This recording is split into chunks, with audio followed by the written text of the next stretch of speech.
Welcome at first block of our seminar. During this panel, our goal is to discuss future in heat treatment industry. It is said that heavy industry have an inertia lag, which means it changes very slowly. But I'm willing to risk saying that it had that lag and it's just passed. I'm hoping that today we will clear all our doubts at that matter. Let's welcome our guests. Mr. Jarosław Gracel, CEO at Astor, who is online. Professor Sławomir Kłos from University of Zielona Góra, and Dr. Grzegorz Korpała, group leader at Institute of Metal Forming in Freiburg. And as a warm-up, I would like to ask Mr. Jarosław Gracel to reveal the mystery of Industry 4.0 and introduce us as a practitioner and supplier of newest technology solutions to this topic. Good morning, ladies and gentlemen. My name is Jarosław Gracel. I'm president of the board at Astor Technology Company. And today my goal is to briefly introduce you to the Industry 4.0 topic. And also my goal is to ask you a couple of strategic questions that will help you to understand what this magic Industry 4.0 is and how to navigate towards this idea in your company. And I would like to start from the question, but maybe in these days, in very dynamic times around of us, the most important question would be if our company is able to generate the profit, but hopefully the discussions that will be continuous after my presentation will help you to answer how to do this. But I would like to start from the most strategic question, that is how to tell your organization creates interesting and developing workplaces. And why this question? Because this is critical to understand the idea what for to implement technology in our company. And let's jump to the Japan in 1960s and 1970s, where the government was thinking how to change the workplaces from hard and not interesting work to the easy one and developing one. And they created the idea of 4D, so 4 types of work tasks that shouldn't be realized by people. And they defined idea of the dirty job, dusty, and dangerous and demeaning. And these 4 types of jobs shouldn't be done by people. That's why they started to develop industrial robots that are helping to do this instead of people, to give more time to people to be more creative and have the meaningful work. From this question, if we are thinking if we are good at this or not in the company, we should go to more strategic question, that is, which strategic direction should we choose for our factory? And to answer to this question, I would like to introduce 4 types of strategic directions of the factory. One X is volume of a production, and second is the source of the value. And then if you are big volume of the production and your source of competitiveness is cost competitiveness, then you should create smart, automated, and robotized factory. Then if you like to have a source of competitiveness in customization of added value, and then you would like to have a high volume of production, then you need to think about digital mass individualization factory. And I would say that these are 2 most important archetypes of the factory of the future. First one, to the top left, is connected with Industry 3.0 and full automation of the factories. And the top right, that is digital mass individualization, is connected to the Industry 4.0. And this is state-of-the-art approach to the Industry 4.0, when all the products are customized, and I'm able as a factory to do this in a really quick, with the really quick lead time. So this is the second question. Then when I'm thinking how to build this strategy and how to implement this in the factory, we need to think if our machines and our production lines are Industry 4.0 ready. And then when I have the production line, I also need to ask a couple of questions about my machine park. So first question could be, is it possible to automatically connect, coordinate work of this machine, my line, with other machines? Then next, I need to ask the question, is it possible to simulate product or process in virtual environment to have a knowledge about the lead time of the process, about the profits from the process or the product? Then is it possible to deploy and redeploy machines in changing factory setups in its life cycle? So if it's able to work in dynamic workplace and in changing environment or not, then do we have a real-time digital access and control over machine? Almost the last question is it possible to digitally manage, schedule, and sell machine power? I mean, if you would like to redesign the business model of the factory, are we able to sell production volumes outside to the new companies in B2B model? And then the last questions could be, can we add new functions and modules and scale up the technology that we have already in place in our factory? And if we ask these 6 questions, then we can identify if we are ready or not to Industry 4.0. These questions are connected strictly to Industry 4.0 design principles that we created by the founders of this idea, and they connect the factory to the principles like interoperability, virtualization, decentralization, real-time management, service orientation, and modularity of the production. And this is very important before we start to create a strategy. Then we need to ask the question to ourselves, if we are ready as a team, if I am ready as a leader for Industry 4.0, and because these new technologies and this new idea is strongly connected to the trust to the technology, then let's think about this way. When you have the car and then you have active braking system in the car, then ask yourself the question, if you are closing to the crossroads, then if you are able to fully trust the car if it will brake or not automatically. So let's answer this question, and let's try to do this with your car. And if you are able, then it means that you are Industry 4.0 ready as a leader. And going to the Industry 4.0 definition, we need to take into account 4 dimensions. First one is which innovative technologies I will integrate to change my company, my factory. Then how the business model of the company or value chain will be upgraded or updated with this. Then what will be the change of KPI, what will be improvement, and which KPI will be improved and how. And you know, the word revolutionary, it depends on the times and it depends on the company, because today I would say that even keeping the margin on the same level will be the revolution, because in the ages of rising costs of energy, rising costs of gas and other materials that we need to use to the production, when we are able to keep the margin and keep the profits, we have the real revolution, and it could be like this in these days. And the last, and I would say the most important thing, is developing the digital skills and leadership in the digital times. And if we are able to connect all of these dimensions and make them work together, then we have Industry 4.0 in the company.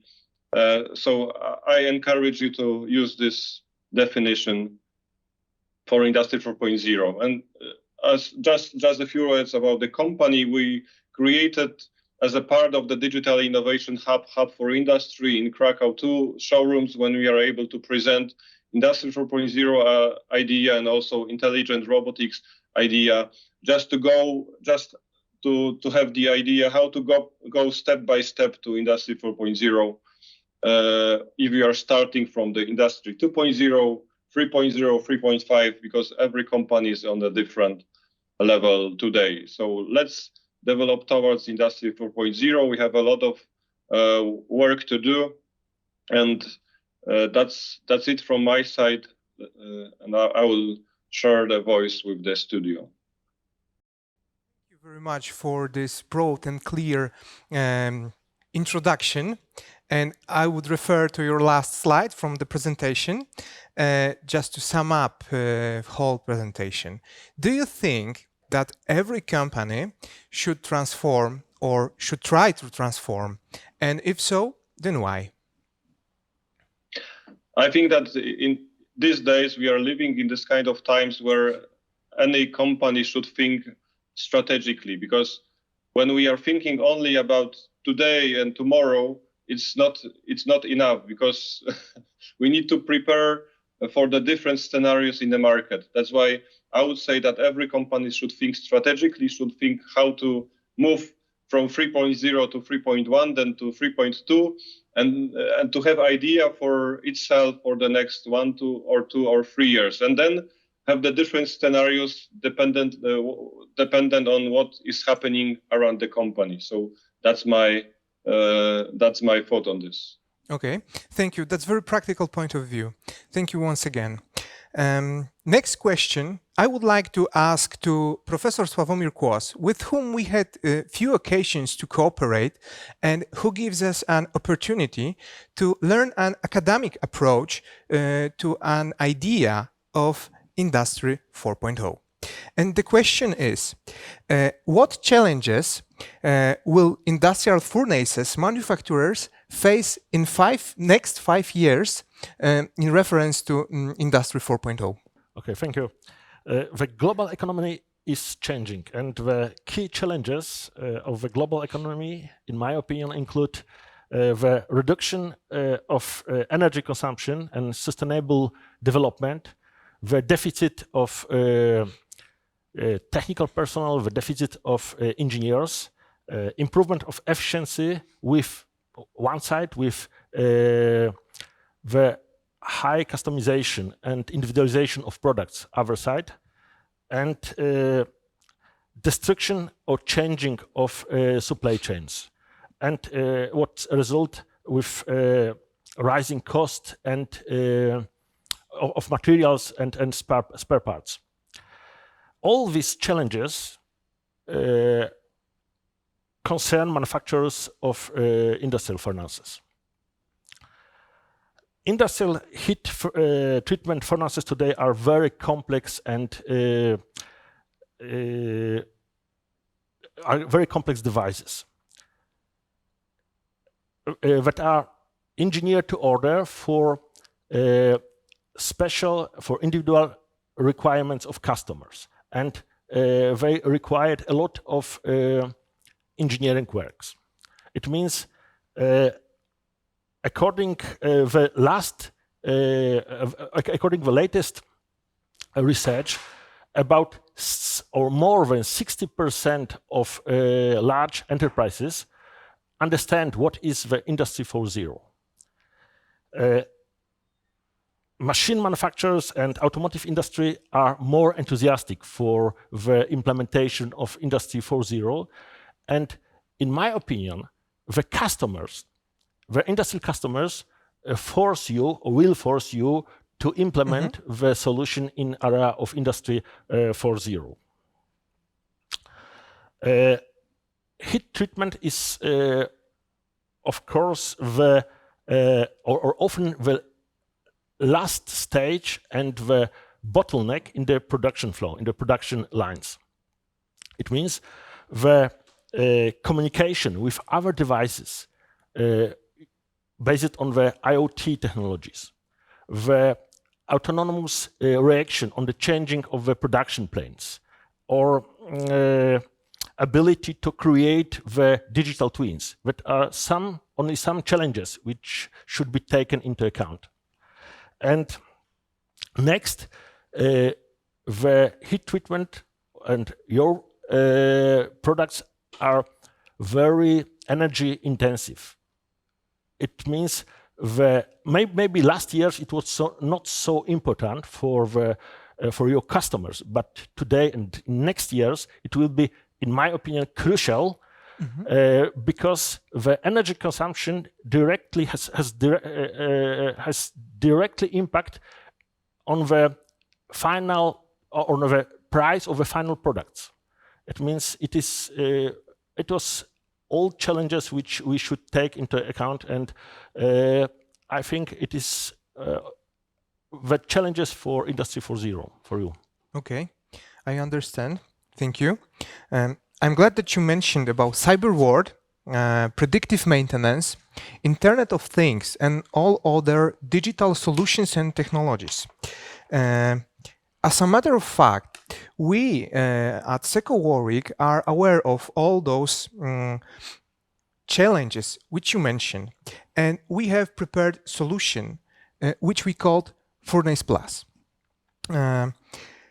This solution may help to all those who are thinking about transformation into Industry 4.0. Our team prepared a short video presenting a few use cases of Furnace Plus. Let's see it. Oh, new job is coming.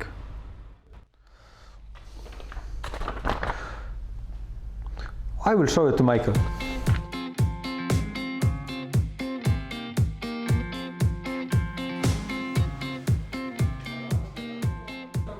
What's up, Greg? Michael, we've got new orders. Great, what kind of? Low pressure carburizing and night riding by Zeroflow. Yeah, great thing. I can see really serious customers. Exactly, especially this case will be interesting. Yeah, this one is ambition challenge. Yeah, but I only wonder about availability of our furnace. Last time, night riding furnace was working a lot. That is right. From the other hand, carburizing furnace a bit less, and it would be good to give it more processes. Yes, indeed. But I think over about how exactly both furnaces have worked last time. There's a simple way to check it. Furnace Plus. What's this? The online portal where you will find many information about your furnace at any time and from anywhere you are. Sounds great. Would you like to see it?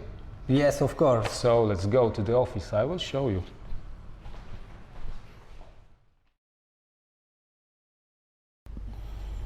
Okay, let's connect together online. Okay.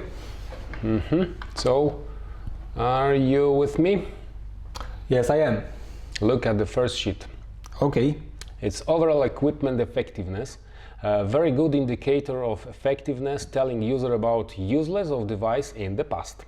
That is what I was asking about. Exactly. And now we can see that in the last month the carburizing furnace have been worked about 25% of available time, whereas in fact night riding furnace work a lot, about 85% of available time. And all is clear. That's right, look here. In this part you can manage periodic reviews that will help us all to keep furnace in good conditions. Oh, I can see many positions in red. Quite a lot of reviews are late. Yeah, but don't worry, it's only a test example. And do you know what you can find more? Not really, so go on please. Predictive maintenance informs the user that something must be done. So the amount of red color in the inspection window depends on User. Good that the previous window was just an example. correct. Michael, I have another case, maybe you can help me too. Often, based on the frequency of alarms, we decide to replace a certain element. In order to have objective information on this subject, I have to write down manually and catalog all alarms. It's extremely inconvenient. Not anymore. Furnace Plus resolved this problem as well. So look here. In the alarm section you will find the complete statistic of alarms in a certain period.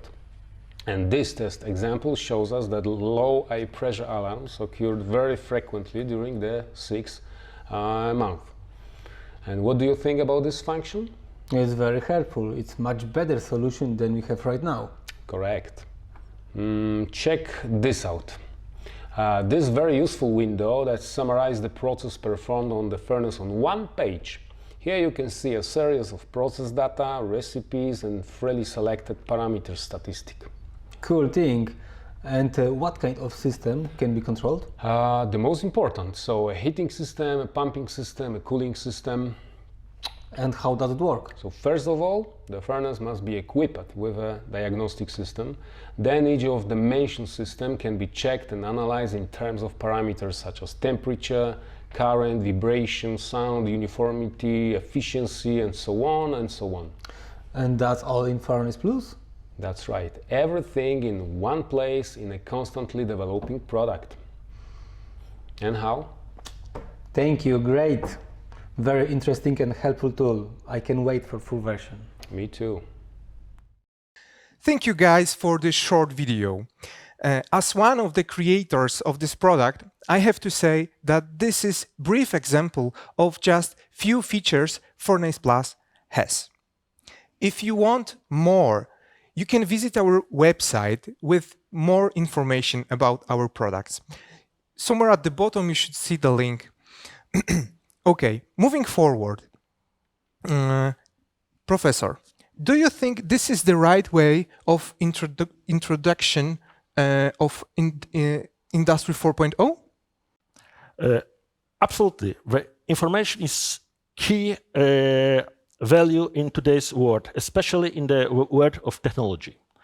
And predictive maintenance is a good introduction to the Industry 4.0. As shown in the video, the analyzed parameters from the sensor interprets them and that generates, or the system could generate the warnings and alarms for operators based on the analysis of historical trends and could predict the failure states of a system. In a long-term perspective, we could collect the data from many devices on the basis of a lot of case study of technical problems, and we could, on the basis of this knowledge database, we could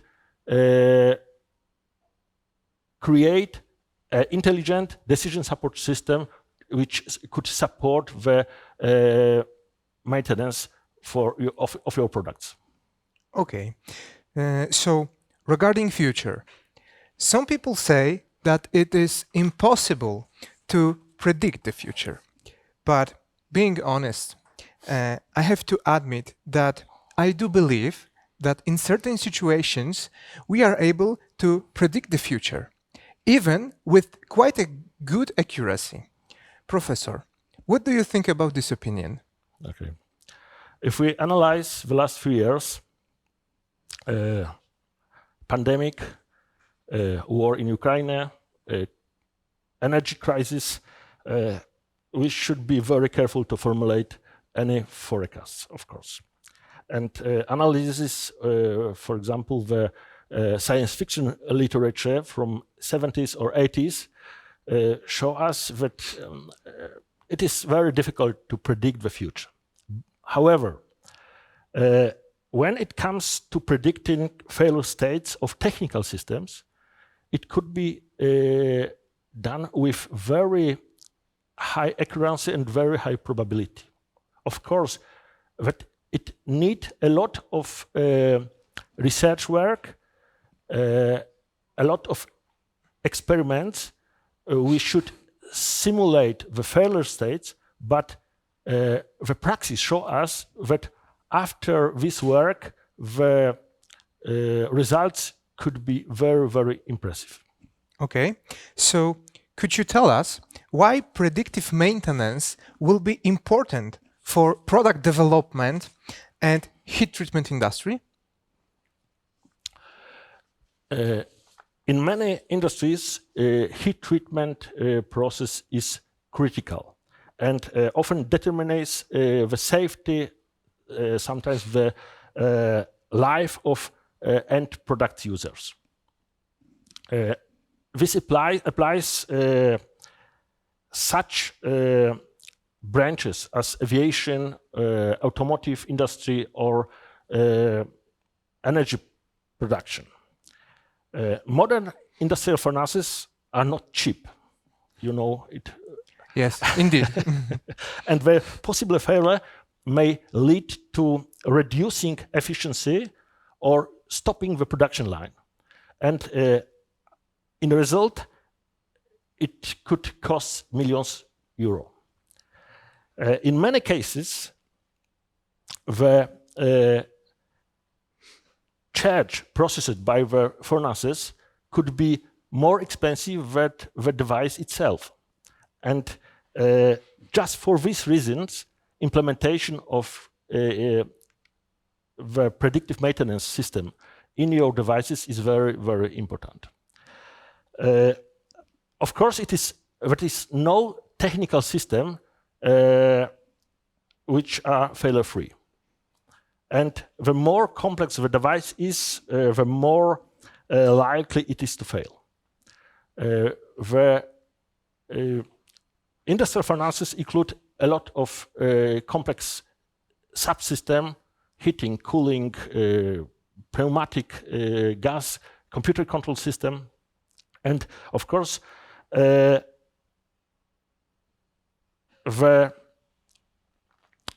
is a lot of things what could happen or what could go in failure. And last 3 years, together with your company, with Security company, my institute carried out a lot of research and developing work in area of predictive maintenance. On the base of research, on the using during this 3 years, we prepared or built some algorithms for predictive maintenance. For example, predictive decision, predictive detection of leakage of vacuum furnaces, or predictive prediction of a heating system failure, thermal isolation destruction prediction, or we could predict the energy consumption of the furnace based on the parameters or heat treatment parameters of the furnaces. As a result of our work, the self-diagnosis system is prepared and is implemented in your devices. Okay, so I guess we would call it a success. Wouldn't you agree? Of course, yeah. Okay. Thank you very much for all effort you put into this new solution. Yeah. And okay, since we are already talking about new solutions in heat treatment industry, I would like to ask next question to Dr. Grzegorz Korpała, creator of MIVIA, which combines metallographic analysis with artificial intelligence. Doctor, as we know, heat treatment industry is also results analysis and quality control. Could you tell us what are the Industry 4.0 solutions in this field?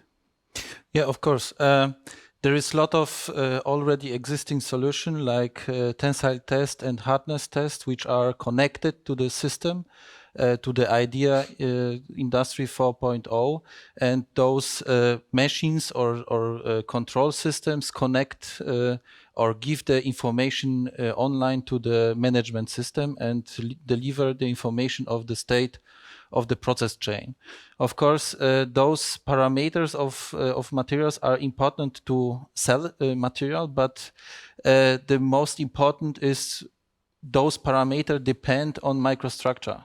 And with microstructure, if we know how this microstructure develop along the process, we can precisely know where we can get some chance to optimize the system, the production chain, eliminate some waste of energy, for example, speed up the cycles, and with those AI precision, it's not precision, but the quality of the results is digital and not depend on expert subjectivity and, for example, bad day as normally. Yeah. Okay. So as far as I know, you've prepared a dedicated video material for this panel. Could we see it? Hello, we are in the metallographic lab of the R&D department. Here we evaluate the effects of the heat treatment processes. One of the most important steps in this evaluation is the specially prepared samples microstructure analysis. This stage is carried out by using optical microscope and specialized software. It requires years of training, and despite the fact we use more and more advanced research techniques, the analysis results can be inconclusive. So, does Industry 4.0 offer any other way to improve this process? Can we consider using artificial intelligence for this? Let's try to find out.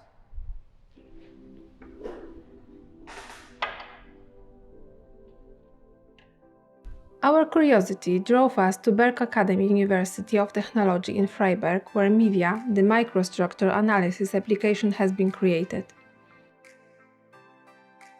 After opening the MIVIA website and logging in, the next step we need to take is to import properly prepared photos of the microstructure. Then we go to the segmentation window, where we select photos for analysis. We can choose them individually or all together. The photos go to the workspace, where segmentation can be started. After completing the analysis, the result can be found below.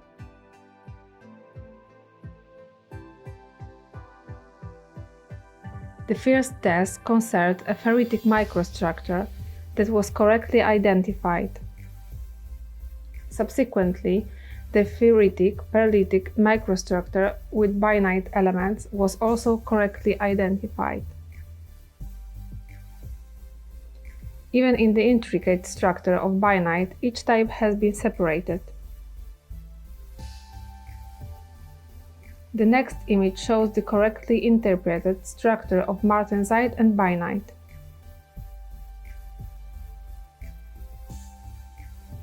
Another microstructure is ferrite and perlite. And at the very end we have a mix of perlite and bainite.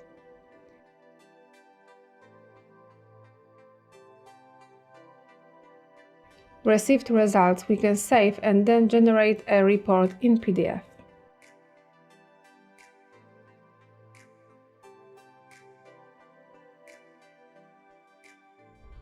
As you could see, novel technologies and artificial intelligence can help us in such difficult task, which is metallographic analysis. Maybe in the future we will be able to analyze the phase composition of surface layers after nitriding processes. We'll see. Thank you very much for your attention and see you in the near future. I have to admit that MIVIA looks very practical and easy to use. Could you tell us how long it took for you to get to this moment of the product from just a scratch?